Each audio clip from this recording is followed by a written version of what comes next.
আজি আমি কঠিন পদাर्थৰ বৈদ্যুতিক ধৰ্মৰ বিষয়ে পঢ়িম। বৈদ্যুতিক ধৰ্ম ইলেক্ট্ৰিকেল প্ৰপাৰ্টি। বৈদ্যুতিক ধৰ্ম মানে কি কোনো কঠিন পদাৰ্থৰ মাজেৰে কিমান পৰিমাণ বিদ্যুৎ প্ৰবাহিত হ'ব পাৰে তাক আমি সেই পদাৰ্থটোৰ বৈদ্যুতিক ধৰ্ম বুলি ক'ব পাৰোঁ। কোনো সলিড সাবষ্টেন্সৰ মাজেৰে কিমানখিনি ইলেক্ট্ৰিচিটি ফ্লো হয় তাক আমি কি বুলি ক'ম, ইলেক্ট্ৰিকেল প্ৰপাৰ্টি। তো কোনো পদাৰ্থৰ মাজেৰে কিমান বিদ্যুৎ প্ৰবাহিত হ'ব আমি জুখিব পাৰোঁ। এটা একক আছে বা এটা ভৌতিক ৰাশি আছে, এটা ফিজিক্যাল কোৱান্টিটি, যাৰ সহায়ত আমি জুখিব পাৰোঁ যে কোনো কঠিন পদাৰ্থৰ মাজেৰে কিমান বিদ্যুৎ প্ৰবাহিত হ'ব। সেই ৰাশিটোক কি বুলি কয়, আমাৰ বিদ্যুৎ পৰিবাহিতা, ইলেক্ট্ৰিকেল কণ্ডাক্টিভিটি। কোনো পদাৰ্থৰ বিদ্যুৎ পৰিবাহিতা বা কোনো সলিড সাবষ্টেন্সৰ ইলেক্ট্ৰিকেল কণ্ডাক্টিভিটি। কণ্ডাক্টিভিটি কেনেকৈ ওলায় ইয়াৰ সূত্ৰ আমি পাইছিলোঁ ফিজিক্সত, পদাৰ্থ বিজ্ঞানত আমি পঢ়িছোঁ ইতিমধ্যে। আমি ক্লাছ 10ত পঢ়িছিলোঁ বা আমি ইতিমধ্যে পঢ়িছোঁ আমি যে কোনো ধাতৱ কঠিন পদাৰ্থৰ বা কোনো বৈদ্যুতিক তাৰৰ মাজেৰে কিমান বিদ্যুৎ প্ৰবাহিত হয় তাৰ সূত্ৰ এটা আছে, হয়নে? বা সেই তাৰডালৰ ৰ'দ কিমান হ'ব এই আমি স্কুলত পঢ়িছিলোঁ। আমি জানো এডাল তার, হয়নে, তাৰ দৈৰ্ঘ্য L আৰু ধৰি লোৱা প্ৰস্থচ্ছেদৰ কালি A, তেতিয়াহ'লে সেই তাৰডালৰ ৰ'দ কি হ'ব, R = ρL/A, হয়নে? এটা ৱায়াৰৰ লেন্থ L আৰু area of cross section A হ'লে সেই ৱায়াৰৰ ৰেজিষ্টেন্স কিমান হ'ব, R = ρL/A। R মানে ৰেজিষ্টেন্স, ৰ'দ, ৰৌ মানে কি, ৰৌ মানে হৈছে ৰোধকতা, ৰেজিষ্টিভিটি, মানে সেই তাৰডাল কি পদাৰ্থৰে বনোৱা হৈছে বা কি ধাতুৰে সৃষ্টি হৈছে। ধাতুৰ এটা ধ্ৰুৱক মান থাকে যাক আমি কি বুলি কওঁ, ৰোধকতা। যদি কোনো তাৰৰ বা কোনো পদাৰ্থৰ কোনো ধাতুৰ ৰোধকতা বেছি হয় তেতিয়াহ'লে সেই ধাতুৰে নিৰ্মিত তাৰৰ ৰোধ বেছি হয়। ৰোধকতা এটা ধ্ৰুৱক মান থাকে যাক আমি ৰেজিষ্টিভিটি বুলি কওঁ, আৰু L মানে দৈৰ্ঘ্য, A মানে প্ৰস্থচ্ছেদৰ কালি। যে কোনো তাৰৰ বা কোনো ধাতুৰ ৰোধকতাৰ মান কম হয় তাৰ মাজেৰে বিদ্যুৎ বেছি প্ৰবাহিত হ'ব, আৰু যদি ৰোধকতাৰ মান বেছি হয় তো বিদ্যুৎ কম প্ৰবাহিত হ'ব। সেইকাৰণে আমি কথাখিনি সজাই লোৱাৰ কাৰণে আমি কি কৰিছোঁ, ৰোধকতাক আমি উল্টাই দিলোঁ। ৰোধকতাৰ উল্টা কি হ'ব, ৰোধকতাৰ ৰেচিপ্ৰকেল, হয়নে, প্ৰতিক্ৰম কি হ'ব। ৰোধকতাৰ প্ৰতিক্ৰমক আমি কি বুলি ক'ম, পৰিবাহিতা। ৰেজিষ্টিভিটিৰ উল্টা হৈছে কণ্ডাক্টিভিটি। তো বিদ্যুৎ পৰিবাহিতা, ইলেক্ট্ৰিকেল কণ্ডাক্টিভিটি আমি কেৰে বুজোৱা হয়। কে মানে কাপ্পা বুলি কয়, Greek word kappa. Reciprocal of the resistivity is called conductivity, হয়নে? অৰ্থাৎ আমি এতিয়া যেতিয়া আমি কাপ্পা ওলাই ল'ম তেতিয়া আমাক ক'বলৈ সুবিধা, কি সুবিধা, যে কোনো ধাতুৰ যদি পৰিবাহিতা বেছি হয়, মানে কাপ্পাৰ মান বেছি হয়, তেতিয়া ইয়াৰ মাজত বিদ্যুৎ বেছি প্ৰবাহিত হ'ব। ৰোধকতাৰ লগত কথাটো বিপৰীত আছিলে, যে ৰোধকতা কম হ'লে বিদ্যুৎ বেছি প্ৰবাহিত হয়, আৰু ৰোধকতা বেছি হ'লে বিদ্যুৎ কম প্ৰবাহিত হয়। কোনো ধাতুৰ পৰিবাহিতা বেছি হ'লে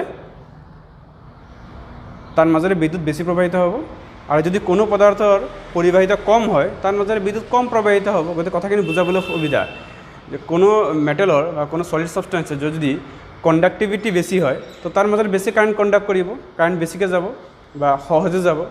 আৰু যদি কণ্ডাক্টিভিটি কম হয় তো বিদ্যুৎ বা কাৰেণ্ট কম প্ৰবাহিত হ'ব। একদম সাধাৰণ কথা। তো আমি তেনেদৰে সকলো পদাৰ্থত আমি কি কৰিব পাৰোঁ, আমি কাপ্পাৰ মান উলিয়াব পাৰোঁ। এয়া আছিলে সূত্ৰ।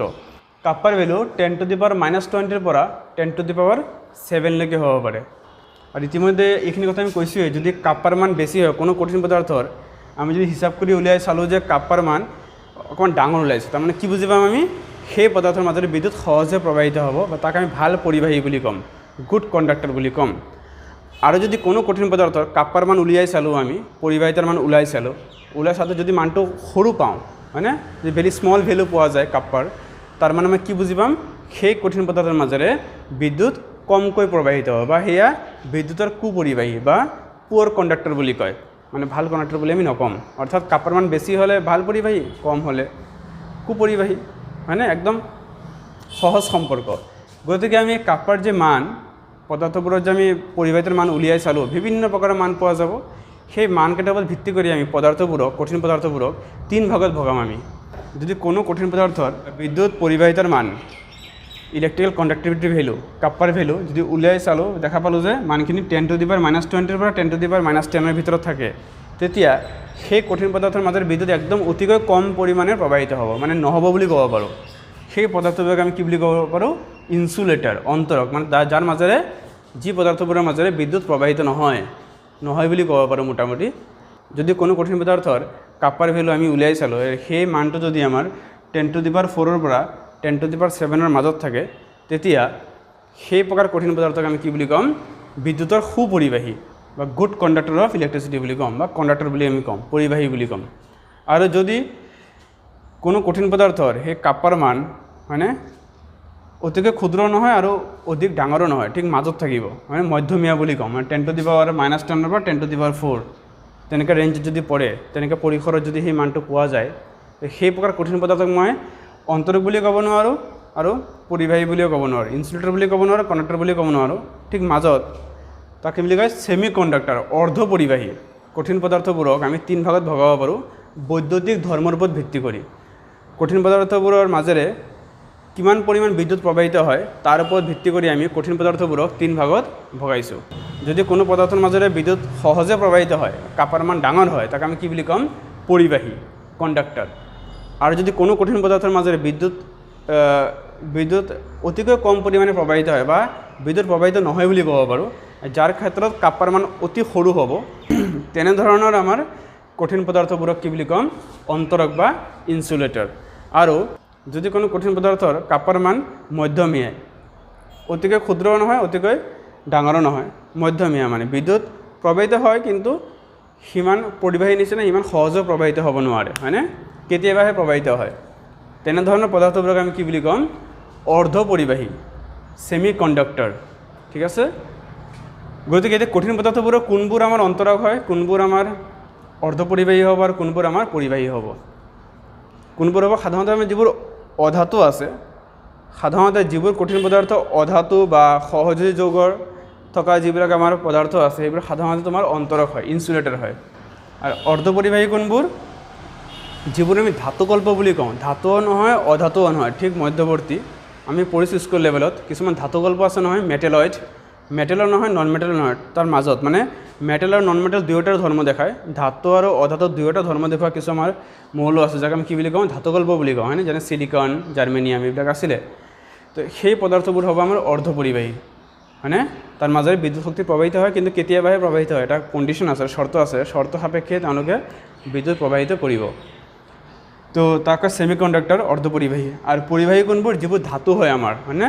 আমাৰ সকলোবোৰ ধাতু কি হয়? বিদ্যুতৰ সুপৰিবাহী, মানে কণ্ডাক্টৰ বুলি কওঁ।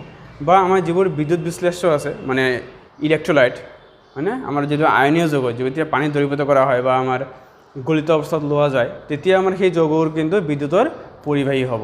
তো বিদ্যুতৰ পৰিবাহী কোনবোৰ? আমাৰ ধাতুবোৰ, আৰু সাধাৰণতে যিবোৰ আমাৰ আয়নীয় যৌগ বা ইলেক্ট্ৰলাইট বা বিদ্যুৎ বিশ্লেষ্য আছে, যিবোৰ আমাৰ পানীত দ্ৰৱীভূত কৰিলে বা গলিত অৱস্থাত বিদ্যুৎ প্ৰবাহিত কৰিব। তো এইবোৰ পৰিবাহী, ধাতুকল্পবোৰ আমাৰ অৰ্ধ পৰিবাহী, আৰু যিবোৰ অধাতু আছে বা সহযোজী যৌগ আছে, সেইবোৰ আমাৰ কি হ'ব? অন্তৰক বা ইনচুলেটৰ। তো কঠিন পদাৰ্থবোৰৰ এয়া 3টা ভাগ আমি বৈদ্যুতিক ধৰ্মৰ ওপৰত ভিত্তি কৰি আমি 3 ভাগত ভগাব পাৰোঁ। এতিয়া আমি চাম যে পৰিবাহীৰ মাজেৰে বিদ্যুৎ কিদৰে প্ৰবাহিত হয়। পৰিবাহী কোনবোৰ আছিলে? ধাতু আৰু বিদ্যুৎ বিশ্লেষ্য, মেটেল আৰু ইলেক্ট্ৰলাইট। সকলোবোৰ মেটেল কি হয়? আমাৰ বিদ্যুতৰ পৰিবাহী হয়। আৰু ইলেক্ট্ৰলাইট বিদ্যুৎ বিশ্লেষ্য, যিবোৰ আয়নীয় যৌগ, যেনেকৈ আমাৰ নিমখ, খোৱা নিমখ, হয়নে? যিবোৰ ভাঙি গ'লে আয়ন উৎপন্ন কৰে, যিবোৰ পানীত দ্ৰৱীভূত কৰিলে বা গলাই দিলে কি হয়? আয়নবোৰ মুক্ত হৈ যায়, আৰু সেই আয়নবোৰে বিদ্যুৎ প্ৰবাহিত কৰে। ধাতুৰ কথা আমি ইতিমধ্যে পঢ়িছোঁ, ধাতৱ বান্ধনিৰ বিষয়ে পঢ়িছোঁ, ধাতৱ কঠিন পদাৰ্থৰ বিষয়ে পঢ়িলোঁ। ধাতুৰ টুকুৰা এটাৰ ভিতৰত কি থাকে? ধাতুৰ কেটায়নবোৰ থাকে, আৰু তাৰ চাৰিওফালে কিছু মুক্ত ইলেক্ট্ৰন থাকে। এই মুক্ত ইলেক্ট্ৰনবোৰ ক'ৰ পৰা আহে? আমি জানো ধাতুৰ পৰমাণুবোৰে ইলেক্ট্ৰন ত্যাগ কৰে, ধাতুবোৰ সদায় বিদ্যুৎ ধনাত্মক মৌল, ধাতুবোৰে সদায় ইলেক্ট্ৰন ত্যাগ কৰিব বিচাৰে। সেইকাৰণে ধাতুৰ পৰমাণুবোৰে ইলেক্ট্ৰন ত্যাগ কৰি কেটায়ন হৈ সুস্থিৰ হৈ যায়, আৰু ত্যাগ কৰা ইলেক্ট্ৰনটো সেই ধাতুৰ কেটায়নৰ মানে মধ্যৱৰ্তী স্থানত ঘূৰি থাকে, আৰু ধাতুৰ কেটায়নবোৰ এটা নিৰ্দিষ্ট ক্ৰমত সজ্জিত হৈ থাকে, এটা ক্ৰিষ্টেলীয় পদাৰ্থ হয় ধাতু, আৰু সেই কেটায়নবোৰৰ মাজে মাজে চাৰিওকাষে আমাৰ সেই মুক্ত ইলেক্ট্ৰনবোৰ ঘূৰি থাকে। এইখিনি আমি জানো, তাক কয় ধাতৱ বান্ধনি। ধাতুৰ বিদ্যুৎ পৰিবাহিতা কাৰ ওপৰত নিৰ্ভৰ কৰিব? ধাতুটোৰ পৰমাণুৰ যোজক ইলেক্ট্ৰনৰ ওপৰত এই কথাষাৰ নিৰ্ভৰ কৰিব। মানে কোনো ধাতুৰ পৰমাণুৰ বহিৰ্তম কক্ষত কেইটা ইলেক্ট্ৰন আছে তাৰ লগত কথাটো সম্পৰ্ক আছে। কিয় সম্পৰ্ক আছে? যদি ধৰি লোৱা ছ'ডিয়াম ধাতু লওঁ, ছ'ডিয়াম ধাতুৰ বাহিৰত কেইটা ইলেক্ট্ৰন আছে? এটা। ছ'ডিয়ামে কি কৰিব? এটা ইলেক্ট্ৰন ত্যাগ কৰি Na+ আয়ন সৃষ্টি কৰিব। গতিকে এটা পৰমাণুৱে কেইটা ইলেক্ট্ৰন ত্যাগ কৰিছে? এটা ত্যাগ কৰিছে। কিন্তু যদি এইটো মেগনেছিয়াম হ'লে হয়, মেগনেছিয়ামে কি কৰিব, মেগনেছিয়ামৰ বৰ্ধিতম কক্ষত দুটা ইলেক্ট্ৰন আছে, সেই দুটা ইলেক্ট্ৰন ত্যাগ কৰিব, কৰি কি হ'ব Mg2+ আয়ন। গতিকে ইয়াৰ প্ৰতিটো পৰমাণুৱে দুটাকৈ ইলেক্ট্ৰন ত্যাগ কৰিব। ইয়াত প্ৰতিটো পৰমাণুৱে এটাকৈ ত্যাগ কৰিছিল। গতিকে ধাতৱ পৰমাণুৰ বৰ্ধিতম কক্ষত যদি বেছিকৈ ইলেক্ট্ৰন থাকে তেওঁলোকে বেছিকৈ ইলেক্ট্ৰন ত্যাগ কৰিব। গতিকে ধাতুৰ টুকুৰাটোৰ ভিতৰত ইলেক্ট্ৰনৰ সংখ্যা কি হ'ব, বাঢ়ি যাব, যাৰ ফলত তাৰ পৰিবাহিতা কি হ'ব, বাঢ়ি যাব। অৰ্থাৎ কোনো ধাতু এটাৰ বিদ্যুৎ পৰিবাহিতা কাৰ ওপৰত নিৰ্ভৰ কৰিব, সেই ধাতুটোৰ পৰমাণুৰ বৰ্ধিতম কক্ষত থকা ইলেক্ট্ৰনৰ সংখ্যাৰ লগত কথাষাৰ নিৰ্ভৰ কৰিব। এতিয়া কথা হ'ল ধাতুৰ টুকুৰা এটাৰ ভিতৰত ধাতুৰ ইলেক্ট্ৰনবোৰ যে গতি কৰি আছে, যে মুক্ত ইলেক্ট্ৰনবোৰ ঘূৰি আছে, সেইবোৰ কিদৰে ঘূৰি আছে মানে আমি জানো ইলেক্ট্ৰনটো নিজৰ ইচ্ছামতে যাদৃচ্ছিকভাৱে গতি কৰিব নোৱাৰে। ইলেক্ট্ৰন সদায় এটা অৰবিটেলতে গতি কৰি থাকে, নহয়নে? নিউক্লিয়াছ থাকে, তাৰ চাৰিওফালে যি অৰবিটেলত ইলেক্ট্ৰন গতি কৰি থাকে। গতিকে এই ইলেক্ট্ৰনবোৰ মুক্তভাৱে কিদৰে ঘূৰি ফুৰিছে মানে সেই বুজাবলৈ এটা থিয়ৰী আছে, যাক আমি কি বুলি কওঁ, বেণ্ড থিয়ৰী। এই থিয়ৰীটো আমাৰ সাধাৰণতে আমি ফাৰ্ষ্ট ইয়াৰত পঢ়িছিলোঁ আণৱিক অৰবিটেল থিয়ৰী, আণৱিক অৰবিটেল তত্ত্ব, মলিকুলাৰ অৰবিটেল থিয়ৰী। সেই থিয়ৰীৰ ওপৰত বেছ কৰি এই থিয়ৰী বনোৱা হৈছে। Molecular orbital theory, shortcut MOT বুলি কয়, আণৱিক অৰবিটেল তত্ত্ব। আমাৰ মনত আছে চাগে ন, হয়নে, যে দুটা পৰমাণু লগ লাগি যেতিয়া অণু হ'ব, সেই অণু হওঁতে তাৰ যিবোৰ অৰবিটেল থাকিব, সেই অৰবিটেলবোৰো কি হৈ যায়, সব মিক্স হৈ যায়, মিক্স হৈ নতুন অৰবিটেল সৃষ্টি কৰে, যাক আমি কি বুলি কওঁ, আণৱিক অৰবিটেল বুলি কওঁ। এইখিনি চিত্ৰ দেখিলে আমাৰ মনত পৰিব মলিকুলাৰ অৰবিটেল থিয়ৰী, আণৱিক অৰবিটেল তত্ত্ব। কি আছিলে আমাৰ, যেতিয়া দুটা পৰমাণু লগ লাগি অণু হয়, তেতিয়া পৰমাণুৰ পৰা অণু হওঁতে সেই পৰমাণুবোৰৰ যিবোৰ অৰবিটেল আছে, সেই অৰবিটেলবোৰৰ মিক্স হৈ যায়, মানে মিহলি হৈ যায়, মিহলি হৈ নতুন কিছু অৰবিটেল সৃষ্টি কৰে, যাক আমি কি বুলি ক'ম, আণৱিক অৰবিটেল। যেতিয়া এটমবোৰ কম্বাইন হৈ মলিকুল হয়, তেতিয়া মলিকুল হওঁতে সেই এটমবোৰৰ যিমান অৰবিটেল আছে, গোটেই অৰবিটেলবিলাক মিক্স আপ হৈ যায়, মিক্স আপ হৈ নিউ কিছুমান অৰবিটেল ফৰ্ম কৰে, যাক আমি কি বুলি ক'ম, মলিকুলাৰ অৰবিটেল। যেনে এক্সাম্পল কি আছিলে, হাইড্ৰজেন, যেনেকৈ দুটা হাইড্ৰজেন পৰমাণু লগ লাগি হাইড্ৰজেন যেতিয়া অণু হ'ব, দুটা এটম কম্বাইন হৈ যেতিয়া H2 মলিকুল হয়, তেতিয়া কি হয়, আমি জানো প্ৰতিটো হাইড্ৰজেন পৰমাণুৰ গাত কি আছে, এটা অৰবিটেল 1s আছে, ইয়াতো 1s আছে। যেতিয়া 1s অৰবিটেল কম্বাইন হ'ব, দুটা H পৰমাণু ওচৰ চাপি আহিব, আহি যেতিয়া তোমাৰ H2 অণু সৃষ্টি হ'ব, এই অণু সৃষ্টি হওঁতে ইয়াৰ সেই অৰবিটেলবিলাকক কি হৈ যায়, মিক্স হৈ যায়, মিক্স হৈ গৈ নতুন কিছু অৰবিটেল সৃষ্টি কৰে। যেনেকৈ এয়া চোৱা, দুটা হাইড্ৰজেনৰ নিউক্লিয়াছৰ চাৰিওফালে এটা নতুন অৰবিটেল সৃষ্টি হয়, যাক আমি কি বুলি কওঁ, মলিকুলাৰ অৰবিটেল, আণৱিক অৰবিটেল। ইয়াৰ নাম কি দিয়া হয়, σ1s আৰু σ*1s, হয়নে? মনত আছে চাগে, যিমানটা অৰবিটেল মিক্স হয় সিমানটা অৰবিটেল আমাৰ সৃষ্টি হয়। এই দুটা অৰবিটেল মিক্স হৈছে, গতিকে দুটা সৃষ্টি হ'ব, এটা সিগমা বুলি কয়, এটাক σ* বুলি কয়, মানে ইয়াক কয় বণ্ডিং মলিকুলাৰ অৰবিটেল, ইয়াক কয় এণ্টি বণ্ডিং মলিকুলাৰ অৰবিটেল। এতিয়া আমি এই মলিকুলাৰ অৰবিটেল থিয়ৰী কথাষাৰ আমি ইয়াত ব্যৱহাৰ কৰিলে কি হ'ব, ইয়াত বিভিন্ন তেনেকৈ পৰমাণুবোৰ আছে, হয়নে, ধাতৱ পৰমাণু, প্ৰতিটো পৰমাণু তেনেকৈ আমাৰ নিশ্চয় অৰবিটেল থাকিব। এই পৰমাণুবোৰ যেতিয়া ক্ৰিষ্টেল সৃষ্টি কৰিব, যেতিয়া বান্ধনি হ'ব, তেতিয়া কিন্তু সেই প্ৰতিটো পৰমাণু অৰবিটেলবিলাক সব মিক্স আপ হৈ যাব, মিক্স আপ হৈ কিছুমান নতুন অৰবিটেল সৃষ্টি কৰিব। এতিয়া পৰমাণু বহুত আছে, ধৰি লওঁ আমাৰ 4টা পৰমাণু লৈ লওঁ, প্ৰথম 4টা পৰমাণু, তো প্ৰথম 4টা পৰমাণু বহুত আমাৰ অৰবিটেল থাকিব। ধৰি লওঁ এই এটা পৰমাণু, তাৰ কিছুমান এনেকৈ থাকিব অৰবিটেল, আৰু এটা পৰমাণু, ইয়াৰো কিছু অৰবিটেল থাকিব। মই সম্পূৰ্ণ ডায়েগ্ৰাম আঁকা নাই, খালি বুজাবলৈ কৈ আছোঁ মই। তেনেকৈ এইবোৰো থাকিব, এয়া নিউক্লিয়াছ প্ৰতিটো পৰমাণু, আৰু এইবোৰ অৰবিটেল ধৰি লোৱা আছে 1s 2s, হয়নে, 1s 2s 2p এইবোৰ আছে, ধৰি লওঁ ইয়াত আছে 1s 2s 2p 3s এইবোৰ থাকিব, হয়নে, প্ৰতিটো পৰমাণু আছে। যেতিয়া পৰমাণুবোৰ যুক্ত হৈ যাব, ক্ৰিষ্টেল সৃষ্টি কৰিব, তো গোটেই পৰমাণুবোৰ যেতিয়া লগ লাগি যাব, তেতিয়া কিন্তু এই গোটেই আমাৰ এই অৰবিটেলবিলাক গোটেই মিক্স আপ হৈ যায়, কিছুমান নতুন অৰবিটেল সৃষ্টি কৰিব। গতিকে সেয়া মিক্স আপ হৈ কি হ'ব, এটা বৃহৎ সংখ্যক আমাৰ কি কৰিব, অৰবিটেল সৃষ্টি কৰিব। গতিকে গোটেই আমাৰ আয়নবোৰৰ চাৰিওফালে বা নিউক্লিয়াছৰ চাৰিওফালে কি হ'ব, কিছুমান এনেকৈ নতুন কিছুমান অৰবিটেল সৃষ্টি কৰিব, বহুত হ'ব। যিমানটা পৰমাণুৰ যিমানটা অৰবিটেল মিক্স হ'ব, সিমান বেছি আমাৰ কি হ'ব, অৰবিটেল সৃষ্টি কৰিব। আমি তাত দেখাইছিলোঁ, যেনেকৈ 1s মিক্স আপ হৈ σ1s σ*1s দুটা মিক্স হ'লে দুটা সৃষ্টি কৰিব। তেনেকৈ যদি প্ৰতিটো পৰমাণু 4টাকৈ থাকে, 4টা 16টা, হয়নে, তো 16টা অৰবিটেল সৃষ্টি কৰিব। তো এনেকৈ ধৰণৰ বহুত অসংখ্য আমাৰ অৰবিটেল সৃষ্টি হ'ব। তাৰ কিছুমান অৰবিটেলৰ ভিতৰত কিন্তু আমি কি থাকিব, আমাৰ ইলেক্ট্ৰন পোৱা যাব, হয়নে, আৰু কিছুমানত আমাৰ পোৱা নাযাব। এই অৰবিটেলবোৰৰ মাজত থকা শক্তিৰ পাৰ্থক্য নিশ্চয় কম, যাৰ বাবে সেই অৰবিটেলবিলাক একেলগে আমি এটা বেণ্ড বুলি ক'ব পাৰোঁ। এতিয়া কথা হ'ল যে এই বেণ্ডবোৰৰ কিছুমান অৰবিটেল থাকিব খালী, কিছুমান থাকিব ফিল আপ, হয়নে, কাৰণ প্ৰতিটো ফিল আপ নহ'ব, কিছুমান অৰবিটেল খালী থাকিব, কিছুমান পূৰ্ণ হ'ব। যিবোৰ অৰবিটেল পূৰ্ণ থাকিব তাক আমি বেলেগ এটা বেণ্ড বুলি ক'ম, আৰু যিকেইটা খালী থাকিব তাক আমি বেলেগ এটা বেণ্ড বুলি ক'ম। তো দুটা বেণ্ড আছে ইয়াত হয়নে, এটা কয় আমাৰ ফিল্ড বেণ্ড, এটা কয় কণ্ডাকশ্যন বেণ্ড। এটা কি পৰিপূৰ্ণ বেণ্ড, এটা কি আমাৰ খালী বেণ্ড বা পৰিবহন বেণ্ড বুলিও কয়। যে যিখিনি আমাৰ অৰবিটেল বা যিখিনি আণৱিক অৰবিটেল, যিখিনি মলিকুলাৰ অৰবিটেল ইলেক্ট্ৰনেৰে পৰিপূৰ্ণ থাকিব তাক আমি কি বুলি ক'ম, এটা সেই অৰবিটেলবোৰক একেলগে এটা আমি বেণ্ড বুলি ক'ম, যাক আমি কি বুলি ক'ম, ফিল্ড বেণ্ড মানে পৰিপূৰ্ণ বেণ্ড, ফিল্ড বেণ্ড পৰিপূৰ্ণ বেণ্ড বুলি ক'ম। আৰু যিবোৰ আমাৰ অৰবিটেল খালী আছিলে হয়নে, সেই অৰবিটেলবোৰক একেলগে আমি কি বুলি ক'ম, খালী ভেলেন্স বা কণ্ডাকশ্যন বেণ্ড বুলিও কয়, কণ্ডাকশ্যন বেণ্ড বা আমাৰ পৰিবহন বেণ্ড বুলি কয়, কণ্ডাকশ্যন বেণ্ড বা এমটি বেণ্ড, খালী বেণ্ড বুলিও ক'ব পাৰোঁ। বুকত আছে এইবিলাক কথা। এতিয়া কথা হ'ল ধাতুৰ ক্ষেত্ৰত কি হয়, এই বেণ্ডবোৰৰ মাজত থকা শক্তিৰ পাৰ্থক্য নিচেই কম। এই দুটা বেণ্ডৰ মাজত শক্তিৰ পাৰ্থক্য নিচেই কম, বা আমি ক'ব পাৰোঁ এই এটা বেণ্ড আন এটা বেণ্ডত সোমাই থাকে, যাৰ বাবে ইলেক্ট্ৰন সহজে ইয়াৰ পৰা ইয়াত যাব পাৰে, ইয়াৰ পৰা ইয়াত যাব পাৰে, ইয়াৰ পৰা ইয়াত যাব পাৰে হয়নে। তো সহজ ইলেক্ট্ৰনবোৰ কি কৰিব পাৰে, ওপৰলৈ মানে বেলেগ অৰবিটেললৈ কি কৰিব পাৰে, সহজে গতি কৰি থাকিব পাৰে। বা এটা বেণ্ড আন এটা বেণ্ডৰ মাজত শক্তিৰ পাৰ্থক্য নিচেই কম বা লগ লাগি থাকে, তেতিয়া কি হ'ব, ইলেক্ট্ৰন সহজে কি কৰিব, ইয়াৰ পৰা ইয়াত যাব, ইয়াৰ পৰা ইয়াত যাব, ইয়াৰ পৰা তাত যাব।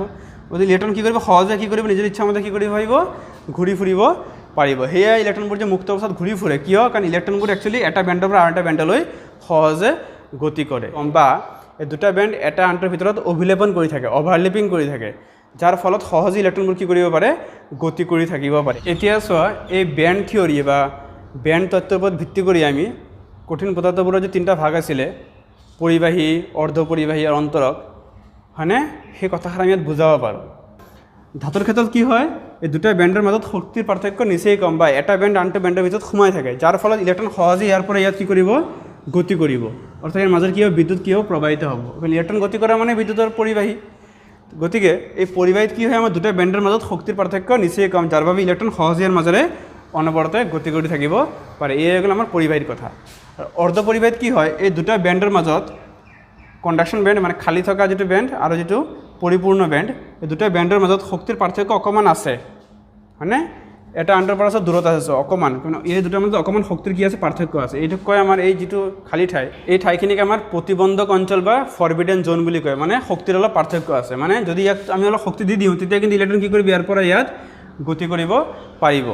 যদি মই অলপ শক্তিখিনি দি দিওঁ, যিমানখিনি শক্তি লাগে ধৰি লোৱা, সেই শক্তিখিনি যদি মই প্ৰয়োগ কৰোঁ, তেতিয়া কি হ'ব, সেই কঠিন পদাৰ্থ কি হ'ব, ইলেক্ট্ৰনবোৰ কি কৰিব, এটা বেণ্ডৰ পৰা আন এটা বেণ্ডলৈ গতি কৰিব। মানে ইলেক্ট্ৰন কি হ'ব, এই পদাৰ্থৰ মাজেৰে গতি কৰিব, মানে এই পদাৰ্থডাল আমাৰ কি হ'ব, পৰিবাহীৰ দৰে কাম কৰিব। যেনেকৈ এক্সাম্পল চিলিকন বা জাৰ্মেনিয়াম, যিবোৰ আমাৰ অৰ্ধপৰিবাহী আছিলে, তাক যদি অকণমান উত্তপ্ত কৰা হয় বা অকণমান পোহৰ দিয়া হয়, যেনেকৈ আমাৰ ছ'লাৰ পেনেলবিলাকত থাকে, যেতিয়া সূৰ্যৰ পোহৰ পৰিব তেতিয়া কি হ'ব, ই বিদ্যুৎ পৰিবহণ কৰে। অৰ্থাৎ যেতিয়া শক্তি দিয়া যায় সেই কঠিন পদাৰ্থ, তেতিয়া সি কি কৰিব, ধাতুৰ দৰে ধৰ্ম দেখাব, মানে তাৰ মাজেৰে বিদ্যুৎ সহজে প্ৰবাহিত হ'ব। কিয়, সেই শক্তিখিনি দিলে লগে লগে ইলেক্ট্ৰনবোৰ ইয়াৰ পৰা ইয়ালৈ গতি কৰিব। অৰ্থাৎ সেই কঠিন পদাৰ্থৰ মাজেৰে কি কৰিলে, ইলেক্ট্ৰন গতি কৰিলে, অৰ্থাৎ সেয়া কি হৈ যাব, ধাতু হৈ যাব। তাক সেইকাৰণে কি বুলি কয়, অৰ্ধপৰিবাহী। যে কেতিয়াবা সি পৰিবাহীৰ দৰে কাম কৰে, কেতিয়াবা সি অপৰিবাহীৰ দৰে কাম কৰে, কেতিয়াবা কণ্ডাক্টৰৰ নিচিনা বিহেভ কৰিব, কেতিয়াবা ইনচুলেটৰৰ নিচিনা বিহেভ কৰিব। তাক আমি ডাইৰেক্ট কণ্ডাক্টৰ বুলি ক'ব নোৱাৰোঁ, তাক আমি কি বুলি ক'ম, ছেমি কণ্ডাক্টৰ মানে অৰ্ধপৰিবাহী। মানে এই শক্তিখিনি, যিখিনি শক্তি লাগে সেইখিনি শক্তি দিলেহে সি কি কৰিব, পৰিবাহীৰ দৰে কাম কৰিব। আৰু অন্তৰক কি হয়, ইনচুলেটৰৰ ক্ষেত্ৰত এই শক্তিৰ পাৰ্থক্যটো বহুত বেছি, এই শক্তিৰ পাৰ্থক্য বহুত বেছি, বহুত পৰিমাণৰ শক্তি দিব লাগিব। মানে এই পদাৰ্থবোৰ সাধাৰণতে কি হয়, বিদ্যুতৰ অপৰিবাহী হয়, কাৰণ কি এওঁলোকৰ মাজত দুটা বেণ্ডৰ মাজত শক্তিৰ পাৰ্থক্য বহুত বেছি। গতিকে আমি বেণ্ড থিয়ৰী ব্যৱহাৰ কৰি এই তিনিটা কথা ভালকৈ বুজাব পাৰোঁ। তিন প্ৰকাৰ কঠিন পদাৰ্থৰ বিষয়ে আমি কথাখিনি আৰু ভালকৈ বুজি ল'ব পাৰোঁ, যে পৰিবাহীবোৰে কিয় বিদ্যুৎ সহজে পৰিবাহিত কৰে, আৰু অৰ্ধপৰিবাহীবোৰ কেতিয়াবাহে বিদ্যুৎ প্ৰবাহিত কৰে কিয়, আৰু অন্তৰকবোৰে কিয় বিদ্যুৎ প্ৰবাহিত বা বিদ্যুৎ তাৰ মাজতে প্ৰবাহিত নহয়, বা বিদ্যুতৰ পৰিবাহী কিয় নহয়। এই কথাষাৰ আমি বেণ্ড থিয়ৰী ব্যৱহাৰ কৰি আমি কথাষাৰ বুজি ল'ব পাৰোঁ।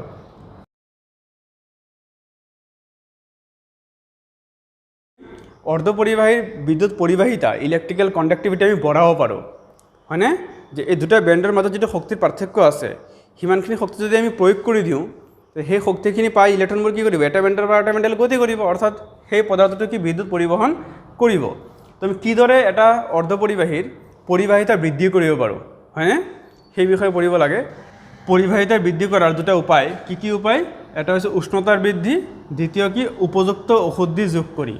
আমি এটা বুজি লওঁ, উষ্ণতা বৃদ্ধি মানে যদি উষ্ণতা বঢ়াই দিওঁ, মানে তাপ প্ৰয়োগ কৰোঁ যদি টেম্পাৰেচাৰ ইনক্ৰিজ কৰি দিওঁ, যেতিয়া আমি তাপ শক্তি প্ৰয়োগ কৰিম হয়নে বা উষ্ণতা বঢ়াই দিম, তেতিয়া সেই পদাৰ্থটোৰ গাত শক্তি সোমাই যাব নহয় নে? আমি তাপ দিছোঁ বা গৰম কৰিছোঁ, গৰম কৰিলে কি হ'ব, বস্তুটোৱে কি পাব, তাপ পাব, তাপ শক্তি পাব, সেই শক্তিবোৰ ইলেক্ট্ৰনে গ্ৰহণ কৰিব। গতিকে সেই ইলেক্ট্ৰনবোৰৰ গাত যেতিয়া শক্তি বেছি হৈ যাব, তেতিয়া ইলেক্ট্ৰনবোৰ কি কৰিব, ইয়াৰ পৰা ইয়ালৈ সহজে গতি কৰিব পাৰিব। কাৰণ ইয়াত যিখিনি শক্তি লাগে এইখিনি শক্তি যদি আমি তাপ শক্তিৰূপে সেই কঠিন পদাৰ্থ দি দিওঁ, তেতিয়াহ'লে সেই কঠিন পদাৰ্থৰ ফিল্ড বেণ্ডত থকা ইলেক্ট্ৰনবোৰে শক্তিখিনি লৈ ইয়াৰ পৰা ইয়ালৈ গুচি যাব।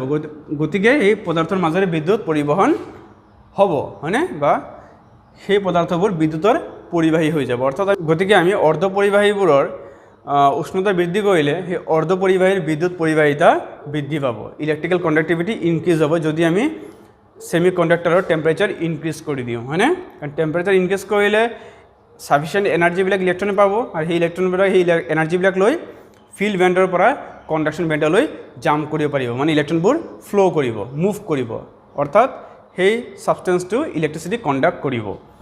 গতিকে যিবোৰ অৰ্ধ পৰিবাহীৰ উষ্ণতা বৃদ্ধি কৰি ইয়াৰ বিদ্যুৎ পৰিবাহিতা বৃদ্ধি কৰি দিব পাৰোঁ, তেনেধৰণৰ অৰ্ধ পৰিবাহীক অন্তৰ্নিহিত অৰ্ধ পৰিবাহী বুলি কয়, ইন্ট্ৰিনজিক ছেমি কণ্ডাক্টৰ বুলি কয়। যিবোৰ ছেমি কণ্ডাক্টৰৰ আমি টেম্পাৰেচাৰ ইনক্ৰিজ কৰিলে তাৰ যদি কণ্ডাক্টিভিটি বাঢ়ি যায়, তেতিয়া সেইবোৰ ছেমি কণ্ডাক্টৰক কি বুলি ক'ম, ইন্ট্ৰিনজিক ছেমি কণ্ডাক্টৰ। এতিয়া টেম্পাৰেচাৰ বঢ়ালে কণ্ডাক্টিভিটি বাঢ়িব, কিন্তু অকণমানহে বাঢ়ে, খুব বেছি বাঢ়ি নাযায় আকৌ হয়নে। গতিকে প্ৰেক্টিকেল লাইফত ইউজ কৰিবলৈ অকণমান অসুবিধা হয়নে। গতিকে আমি আৰু কিছু বেলেগ উপায়ে সেই অৰ্ধ পৰিবাহীৰ পৰিবাহিতা বৃদ্ধি কৰাৰ চেষ্টা কৰিব লাগিব। তো আৰু এটা উপায় আছে, খুব ভাল উপায়, সেইটো আমাৰ প্ৰেক্টিকেল লাইফত ইউজ হয়। সেয়া কি, উপযুক্ত ঔষধি যোগ কৰি। ঔষধি বুজি পাওঁ ইম্পিউৰিটি, আমি ঔষধি ত্ৰুটি পঢ়ি আহিছোঁ, ইম্পিউৰিটি ডিফেক্ট পঢ়িছোঁ। ছেম কথা, যদি আমি এটা অৰ্ধ পৰিবাহীত কিবা এটা ঔষধি যোগ কৰিলোঁ হয়নে, ঔষধি যোগ কৰাৰ ফলত দেখা গ'ল যে সেই অৰ্ধ পৰিবাহীৰ মাজেৰে এতিয়া বিদ্যুৎ সহজে প্ৰবাহিত হয়, অৰ্থাৎ সেই অৰ্ধ পৰিবাহীৰ পৰিবাহিতা বাঢ়ি গ'ল, বাঢ়ি যোৱা দেখা পোৱা যায় হয়নে। কিন্তু যিকোনো ঔষধি দিলে নহ'ব, কিছুমান নিয়ম আছে আমাৰ, এটা নিৰ্দিষ্ট পৰিমাণৰ ঔষধ দি আৰু এটা নিৰ্দিষ্ট প্ৰকাৰৰ ঔষধি দিব লাগিব হয়নে। সেই বিষয়ে পঢ়িম বাৰু আমি। গতিকে আমি ইম্পিউৰিটি দিব লাগিব ক'ত, এটা ছেমি কণ্ডাক্টৰত এটা ইম্পিউৰিটি দিব লাগিব, কিন্তু কিমান দিব লাগিব, এটা নিৰ্দিষ্ট মান আছে, কিমান পৰিমাণ, এপ্ৰপ্ৰিয়েট এমাউণ্ট দিব লাগিব, আৰু এটা সুইটেবল ইম্পিউৰিটি, যিকোনো ইম্পিউৰিটি দিলে নহ'ব। গতিকে কিছুমান নিৰ্দিষ্ট অৰ্ধ পৰিবাহীত কিছুমান নিৰ্দিষ্ট আমাৰ ঔষধি যোগ কৰা হয়, আৰু ঔষধি যোগ কৰাৰ ফলত দেখা যায় যে সেই অৰ্ধ পৰিবাহীৰ বিদ্যুৎ পৰিবাহিতা বাঢ়ি যায়, কণ্ডাক্টিভিটি বাঢ়ি যায়, আৰু সেই বাঢ়ি যোৱাৰ ফলত তাক আমি পৰিবাহীৰ দৰে আমি ব্যৱহাৰ কৰিব পাৰোঁ, তাক আমি কণ্ডাক্টৰৰ নিচিনা ইউজ কৰিব পাৰোঁ। তো প্ৰেক্টিকেল লাইফত তেনেকৈ বিভিন্ন ছেমি কণ্ডাক্টৰবোৰ তেনেকৈ ঔষধি যোগ কৰি, মানে ইম্পিউৰিটি যোগ কৰি তাক আমি প্ৰেক্টিকেল লাইফত ইউজ কৰা হয়, বিভিন্ন কামত ব্যৱহাৰ কৰিব পাৰোঁ। এইদৰে আমি অৰ্ধ পৰিবাহীৰ পৰিবাহিতা বঢ়াব পাৰোঁ দুটা উপায়। এটা উপায় কি, উষ্ণতা বৃদ্ধি কৰি অৰ্ধ পৰিবাহীৰ পৰিবাহিতা বৃদ্ধি কৰিব পাৰোঁ, আৰু অৰ্ধ পৰিবাহীত কিছুমান নিৰ্দিষ্ট পৰিমাণ আৰু নিৰ্দিষ্ট প্ৰকাৰৰ ঔষধি যোগ কৰি তাৰ পৰিবাহিতা বৃদ্ধি কৰিব পাৰোঁ। গতিকে দ্বিতীয় যি প্ৰকাৰ আছে আমাৰ, যে অৰ্ধ পৰিবাহীত কিছু ঔষধি প্ৰয়োগ কৰি তাৰ বিদ্যুৎ পৰিবাহিতা বৃদ্ধি কৰিব পাৰোঁ, সেই প্ৰক্ৰিয়া কি বুলি কয়, ডপিং। ডপিং বুলি কয়, ইংলিছ শব্দ ডপিং, অসমীয়াত ডপিং বুলিয়ে কয়। গতিকে ডপিং এটা ভাল প্ৰক্ৰিয়া। কি প্ৰক্ৰিয়া, আমি ডপিং প্ৰক্ৰিয়াৰ সহায়ত এটা অৰ্ধ পৰিবাহীৰ পৰিবাহিতা বৃদ্ধি কৰিব পাৰোঁ। এয়া লিখিছোঁ, the process of increasing conductivity of an intrinsic semiconductor by adding appropriate amount of suitable impurity. And ৱাটটো চাব ইয়াত, এপ্ৰপ্ৰিয়েট এমাউণ্ট নিৰ্দিষ্ট পৰিমাণৰ, আৰু সুইটেবল ইম্পিউৰিটি এটা মানে উপযুক্ত আমি ঔষধি প্ৰয়োগ কৰিলেহে সেই অৰ্ধ পৰিবাহীৰ পৰিবাহিতা বৃদ্ধি হৈ যাব। এতিয়া ডপিং প্ৰক্ৰিয়াত আমি সেই ঔষধি কি প্ৰকাৰ ঔষধি যোগ কৰা হয়, আৰু কি প্ৰকাৰ ঔষধি যোগ কৰিলে কিদৰে আমাৰ অৰ্ধ পৰিবাহীৰ পৰিবাহিতা বাঢ়ি যায়, কিয় বাঢ়ি যায়, কাৰণ কি, ঔষধি প্ৰয়োগ কৰাৰ ফলত মানে কোনো অৰ্ধ পৰিবাহীৰ পৰিবাহিতা কিয় বাঢ়ি যায়, আৰু ঔষধি প্ৰয়োগ কৰিলে সাধাৰণতে কি হ'ব, তাত এক প্ৰকাৰ ঔষধি ত্ৰুটি সৃষ্টি হ'ব। আমি এই বিষয়ে পঢ়িছোঁ ন, অৰ্ধ পৰিবাহীৰ ক্ষেত্ৰতো কথাবোৰ একেধৰণৰ, ইয়াতো আমি কিছুমান ঔষধি প্ৰয়োগ কৰাৰ ফলত ইয়াত ঔষধি ত্ৰুটি সৃষ্টি হ'ব, আৰু এই বিষয়ে আমি এতিয়া পঢ়িম। আমাৰ সেই ডপিং প্ৰক্ৰিয়াত কি কৰিব লাগে, ঔষধি যোগ কৰিব লাগে। এতিয়া কথা হ'ল যে অৰ্ধ পৰিবাহীত, কোনো এটা অৰ্ধ পৰিবাহীত কি ঔষধি যোগ কৰিম বা কি পৰিমাণ যোগ কৰিম হয়নে, কি প্ৰকাৰ ঔষধি যোগ কৰিম। অৰ্ধ পৰিবাহীত আমি যি ঔষধি যোগ কৰিম হয়নে, সেই ঔষধি আকৌ দুটা প্ৰকাৰৰ আছে। কি, ইলেক্ট্ৰনত চহকী ঔষধি, ইলেক্ট্ৰনৰ ঘাটি থকা ঔষধি।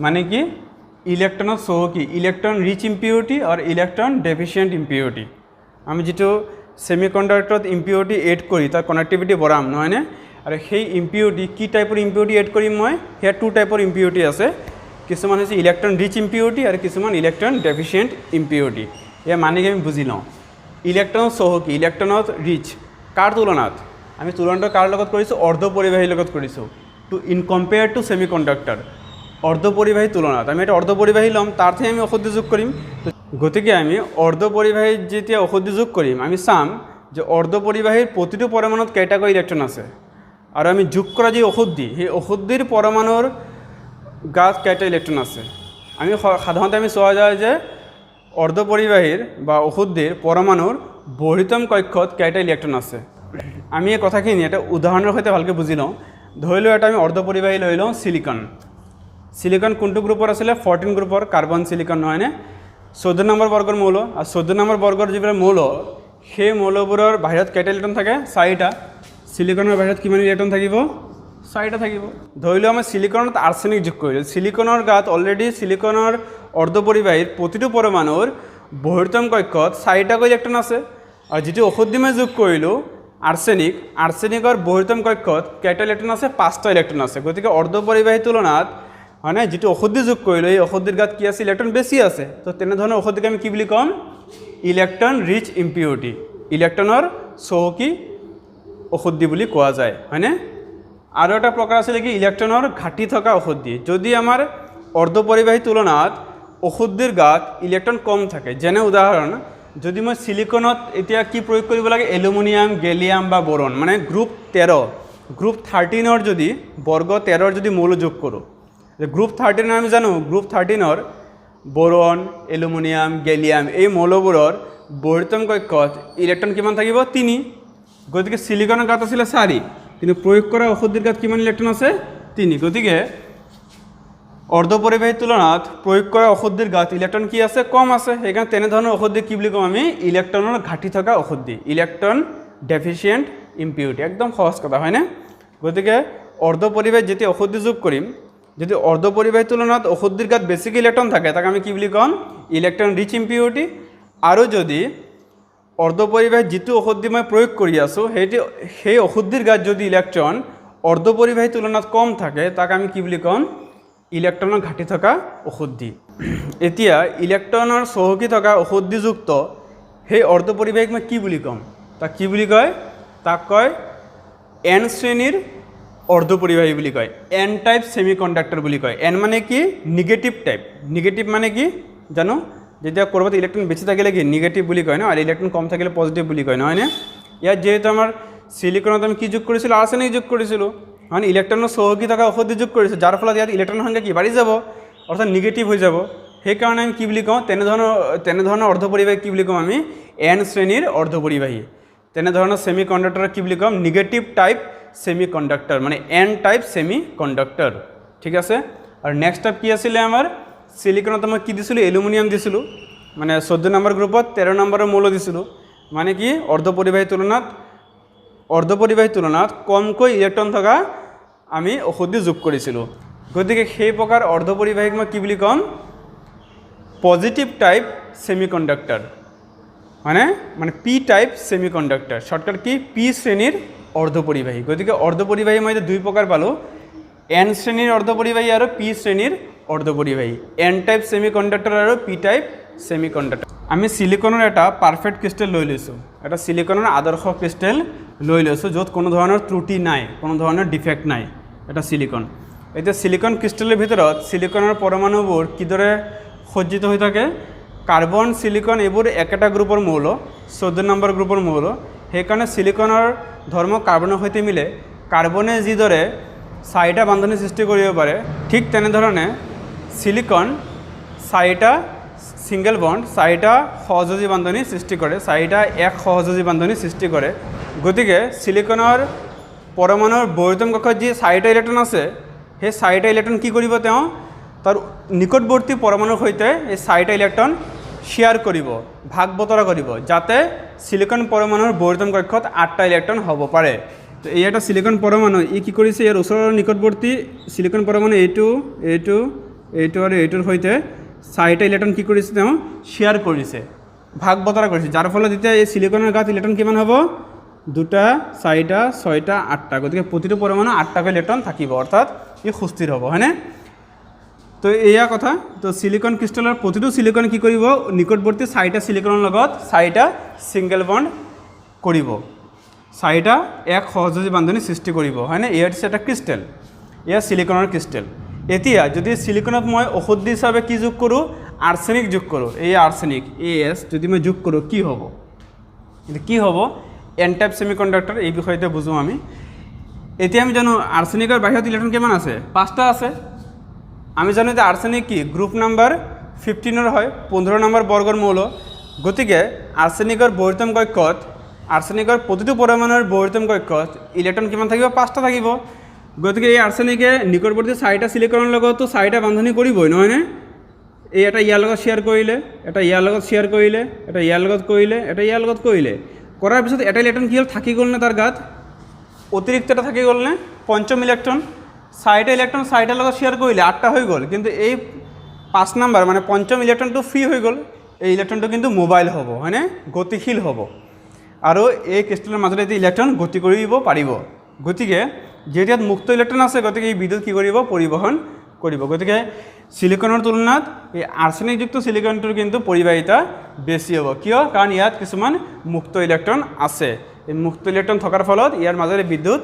প্ৰবাহিত হ'ব এই প্ৰকাৰ অৰ্ধপৰিবাহী কি বুলি কম এন টাইপ সেমিকন্ডাক্টৰ বা এন শ্ৰেণীৰ অৰ্ধপৰিবাহী কাৰণ ইয়াত কি আছে কিছুমান মুক্ত ইলেক্ট্ৰন আছে মানে নিগেটিভ আছে মানে নিগেটিভ চাৰ্জ বেছি আছে এই কাৰণে নিগেটিভ টাইপ বা এন টাইপ বুলি কোৱা হয় তো এটা উদাহৰণ সিলিকনত যদি মই আৰ্ছেনিক যোগ কৰোঁ এই এক প্ৰকাৰ এন শ্ৰেণীৰ সেমিকন্ডাক্টৰ সৃষ্টি হ'ব এতিয়া আমি বুজি লওঁ পি টাইপ সেমিকন্ডাক্টৰ পি শ্ৰেণীৰ অৰ্ধপৰিবাহী ইয়াত আমি কি কৰিম সিলিকনত আমি বোৰন বা এলুমিনিয়াম বা গেলিয়াম যোগ কৰিম অৰ্থাৎ আমি 13 নম্বৰ বৰ্গৰ মৌল যোগ কৰিম 13 গ্ৰুপৰ এলিমেন্ট যোগ কৰিম এয়া চোৱা এই সিলিকনৰ পাৰফেক্ট ক্ৰিস্টাল এয়া বুজাইছো মই ইতিমধ্যে এই সিলিকনত মই কি প্ৰয়োগ কৰিলো ধৰিলো বোৰন সোমাই দিলো যোগ কৰাৰ ফলত চোৱা কি হ'ব ইয়াত কি আছিল প্ৰতিটো সিলিকন আন 4টা সিলিকনৰ সৈতে 4টা সিঙ্গেল বন্ড কৰিছিলে ইয়াত কিন্তু যেতিয়া বোৰন যোগ কৰিম মই এতিয়া বোৰন বা এলুমিনিয়াম গ্ৰুপ নম্বৰ 13 বা 13 গ্ৰুপৰ মৌলবোৰৰ পৰমাণুৰ বৈৰতম কক্ষত ইলেক্ট্ৰন কিমান থাকিব 3টাই থাকিব নহয়নে গতিকে এই বোৰনৰ লগত কেইটা 3টাই আছে 3টা হলে এই 3টাৰ ভিতৰত এটা ইয়াৰ লগত শ্বেয়াৰ কৰিলে এটা ইয়াৰ লগত শ্বেয়াৰ কৰিলে এটা ইয়াৰ লগত শ্বেয়াৰ কৰিলে শ্বেয়াৰ কৰাৰ পিছত এতিয়া ইলেক্ট্ৰন তাৰ গাত নাই এই 4 নম্বৰ সিলিকনৰ লগত বান্ধনী কৰিবলৈ তাৰ গাত ইলেক্ট্ৰন নাই এই 3টা সিলিকনৰ লগত 3টা বান্ধনী কৰিলে ইয়া বুজি পালো কাৰণ বোৰনৰ বাহিৰত 3টা ইলেক্ট্ৰন থাকিব 3টা ইলেক্ট্ৰনে 3টা সিঙ্গেল বন্ড সৃষ্টি কৰিলে ঠিক আছে কিন্তু 4 নম্বৰ বান্ধনীডাল হি সৃষ্টি কৰিব নোৱাৰে কিয় নোৱাৰে ইয়াৰ গাত ইলেক্ট্ৰন আৰু নাই তো ইয়াত এটা কি থাকিব খালি ঠাই থাকিব নহয়নে এটা ইলেক্ট্ৰনৰ খালি ঠাই নহয়নে ইয়াত কি হ'ব এতিয়া এটা ইলেক্ট্ৰন ৰন্ধ্ৰ বা ইলেক্ট্ৰন হোল সৃষ্টি হ'ব এতিয়া চোৱা ইয়াত যেটো ৰন্ধ্ৰ আছে ইলেক্ট্ৰন ৰন্ধ্ৰ এয়া কিন্তু গতি কৰিব পাৰে কিদৰে এই কাষত যেটো বান্ধনী আছে বান্ধনী মানে কি এজোৰ ইলেক্ট্ৰন কিবা কাৰণত এটা ইলেক্ট্ৰন ইয়াৰ পৰা ইয়াত গুচি আহিব পাৰে যদি গুচি আহি কি হ'ব এইটো বান্ধনী হৈ যাব কিন্তু ইয়াত কি হ'ব এটা হোল সৃষ্টি হৈ যাব হয়নে আকৌ যদি এই বান্ধনীত থকা এটা ইলেক্ট্ৰন ইয়াত আহি যায় তেতিয়া হোলটো কি তাত গুচি যাব হয়নে ইলেক্ট্ৰন ইয়াত আহিলে হোলটো কি হ'ব তাত গুচি যাব অৰ্থাৎ যি দিশত আমাৰ ইলেক্ট্ৰন গতি কৰে তাৰ বিপৰীত দিশতে তোমাৰ কি হয় হোলটো গতি কৰে যেটি ইলেক্ট্ৰন ৰন্ধ্ৰ এয়া কি ইলেক্ট্ৰনৰ গতিৰ বিপৰীত দিশত গতি কৰিছেনে গতি এই এটা ধনাত্মক আধানৰ দৰে ক্ৰিয়া কৰিব এটা এটা পজিটিভ চাৰ্জৰ নিচিনা বিহেভ কৰিব কাৰণ ইলেক্ট্ৰনৰ মোশনৰ বিপৰীত ফালে কি হ'ব পজিটিভ হোল বা ইলেক্ট্ৰন হোলটো মুভ কৰিব হয়নে গতিকে এটা ধনাত্মক আধানৰ দৰে গতি কৰিব অৰ্থাৎ পজিটিভ চাৰ্জৰ নিচিনা মুভ কৰিব সেইকাৰণে এটা কি বুলি কয় পজিটিভ টাইপ সেমিকন্ডাক্টৰ বুলি কয় পি টাইপ সেমিকন্ডাক্টৰ বুলি কয় এই হোলটো থকাৰ কাৰণে কি হৈছে ইয়াৰ মাজেৰে ইলেক্ট্ৰন গতি কৰিছেনে ইলেক্ট্ৰন ইয়াৰ পৰা সব প্ৰথমতে হোলটো ইয়াত আছিল ইয়াৰ পৰা ইয়াত আহিলে অৰ্থাৎ ইলেক্ট্ৰন ইয়াৰ পৰা ইয়াত গ'ল ইলেক্ট্ৰন ইয়াৰ পৰা ইয়াত গ'ল এই হোলটো থকাৰ কাৰণে কি হ'ল তাৰ মাজেৰে ইলেক্ট্ৰন কি কৰিলে গতি কৰিলে এই হোলৰ জৰিয়তে এই ৰন্ধ্ৰৰ জৰিয়তে ইয়াৰ মাজেৰে কিছু ইলেক্ট্ৰন কি কৰিলে এঠাইৰ পৰা আন ঠাইলৈ যাব পাৰিলে মানে ইলেক্ট্ৰনবোৰ গতি কৰিব পাৰিলে আৰু ইলেক্ট্ৰন গতি কৰিলে তাক কি বুলি কয় বিদ্যুৎ বুলি কওঁ হয়নে ইলেক্ট্ৰিচিটি বুলি কওঁ গতিকে এই প্ৰকাৰ হোল থকাৰ কাৰণে এই প্ৰকাৰ কিন্তু অৰ্ধপৰিবাহীৰ পৰিবাহিতা কি হ'ব বাঢ়ি যাব এয়া হৈছে আমাৰ পি টাইপ সেমিকন্ডাক্টৰ এই আমাৰ দুই প্ৰকাৰ সেমিকন্ডাক্টৰ এন টাইপ আৰু পি টাইপ